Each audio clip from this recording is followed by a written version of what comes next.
In the dense, suffocating jungle of Lubang Island, Philippines, a lone figure moved with the predatory grace of a phantom. The year was 1974. The world outside had evolved, rebuilt, and moved on from the devastation of World War II. Yet, for this man, the war was far from over.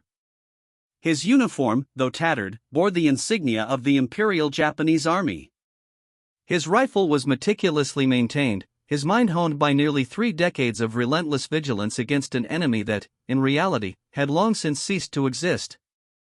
This was Lieutenant Hiroo Onoda, a soldier still fighting a war that ended in 1945. Our story begins much earlier, in December 1944. Lieutenant Hiroo Onoda, then a young intelligence officer trained in guerrilla warfare, was dispatched to Lubang Island. His direct superior, Major Yoshimi Taniguchi, issued a set of uncompromising orders: gather intelligence, destroy the enemy airfield, disrupt operations, and under no circumstances surrender or take his own life. Onoda was told that he might have to live off the land for 3, maybe 5 years, but he was to keep fighting until he received direct orders from his commander to cease operations. These were not mere suggestions, they were absolute commands that would shape his next 3 decades. Upon arrival on Lubang, Onoda joined a small contingent of Japanese soldiers. Their initial efforts were met with mixed success. American and Philippine forces soon overwhelmed the island, scattering the Japanese defenders. Onoda and his 3 remaining comrades, Private Kenshichi Kozuka, Corporal Shoichi Shimada, and Private Yuichi Akatsu, retreated into the dense jungle. They adopted a strict routine of evasion, intelligence gathering, and occasional sabotage, always mindful of their mission. For them, every rustle in the leaves, every distant sound, was a potential enemy movement. The jungle became both their sanctuary and their battlefield. In August 1945, the world received news of Japan's unconditional surrender. Leaflets were dropped across the Pacific, informing remaining Japanese soldiers of the war's conclusion. Onoda and his men found these leaflets. To anyone else, they would be a clear sign of peace. But Onoda, trained in counter-propaganda, viewed them as cunning enemy deception. The Allied forces, he reasoned, were trying to trick them into surrendering. He dismissed the news as a lie, a psychological warfare tactic designed to weaken their resolve. His orders were clear: never trust the enemy, never surrender. This conviction would become an unbreakable barrier. For Onoda and his men, the war simply shifted. They continued their guerrilla activities, engaging in skirmishes with local villagers, whom they considered enemy collaborators. These encounters often turned violent, resulting in casualties on both sides. The villagers, desperate to reclaim their lives, reported the sightings of the Japanese ghosts still haunting the jungle. Search parties, including Japanese repatriation teams, were sent to find them, dropping more leaflets, using loudspeakers to broadcast messages from family members. But Onoda remained steadfast, interpreting every effort as elaborate enemy ruses.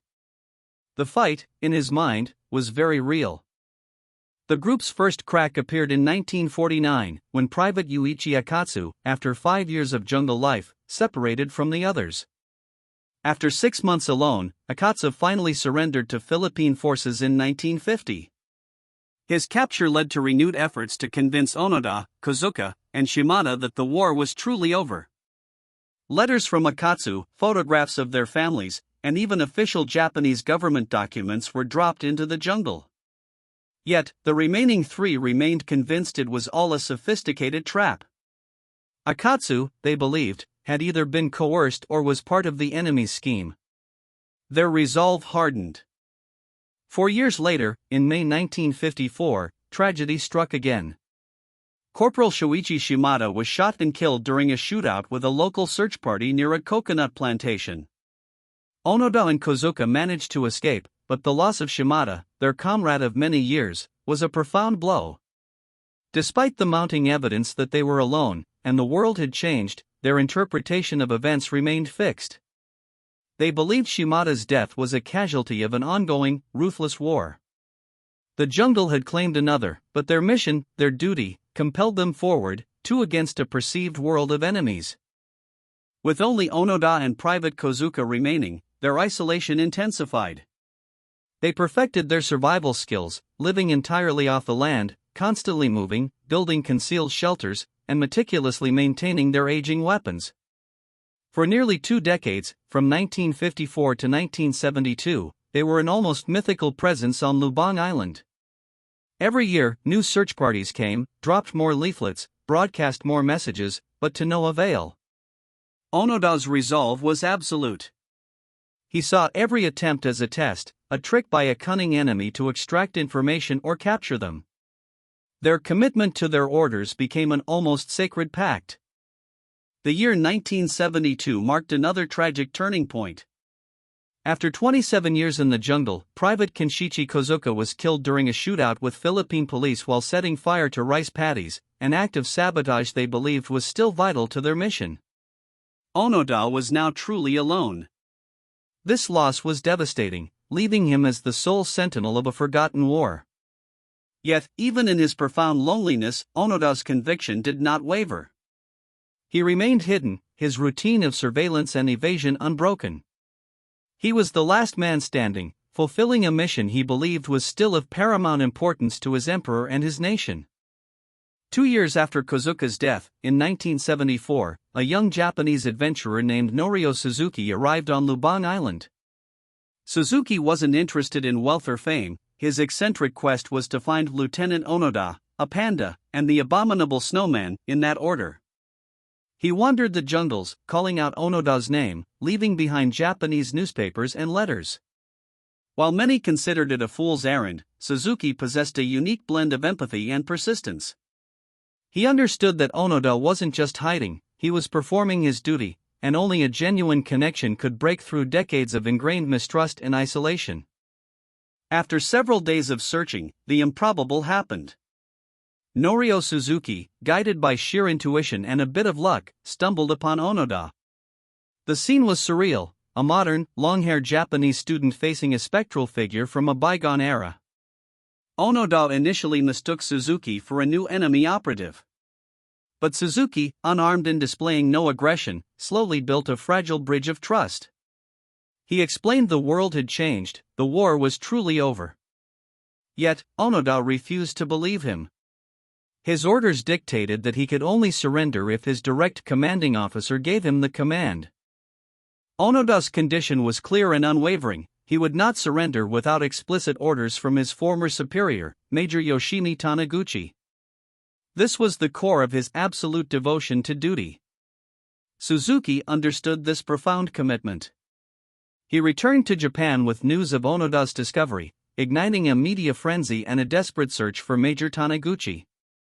It was a race against time, not just to bring Onoda home, but to honor the sacred bond between a soldier and his commander, a bond that had kept one man fighting a phantom war for nearly 3 decades.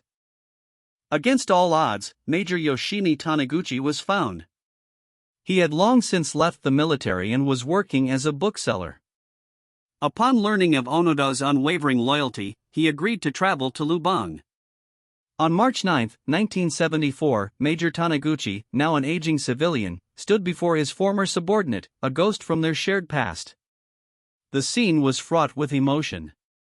Taniguchi, now a humble bookseller, officially relieved Onoda of his duties, ordering him to lay down his arms and surrender. It was the only command Onoda would ever accept. With Major Taniguchi's command, the 29-year-long war for Hiroo Onoda finally ended. He ceremoniously laid down his rifle, his meticulously maintained sword, his 100 rounds of ammunition, and several hand grenades. The Philippine president, Ferdinand Marcos, officially pardoned him, acknowledging the extraordinary circumstances. Onoda saluted the Japanese flag, a symbol of a nation he had served with absolute, unwavering loyalty, even as that nation had moved on decades ago. It was a profound moment, a testament to the immense power of duty and the personal cost of absolute commitment. Onoda's return to Japan was met with a hero's welcome, though he found himself in a nation he barely recognized. The Japan of 1974 was a technological and economic powerhouse, vastly different from the militaristic society he had left. He was confronted with televisions, cars, towering skyscrapers, and a generation that knew little of the war he had fought for so long. The transition was immense. He had to learn about an entirely new world, a world that had continued to spin while he remained frozen in time, adhering to a mission that had faded into history for everyone else. Hiroo Onoda chose to live a quiet life after his return. He eventually moved to Brazil to become a cattle rancher, later returning to Japan to establish nature camps for young people, teaching them survival skills and the importance of self-reliance. He never regretted his actions, stating that he was simply fulfilling his duty. His story became a powerful symbol of loyalty, endurance, and the profound psychological impact of war. Onoda passed away in 2014 at the age of 91, leaving behind a legacy that continues to captivate and challenge our understanding of duty, conviction, and the human spirit's extraordinary capacity for resilience. Hiroo Onoda's incredible journey reminds us of the profound power of belief and the often unseen human cost of war.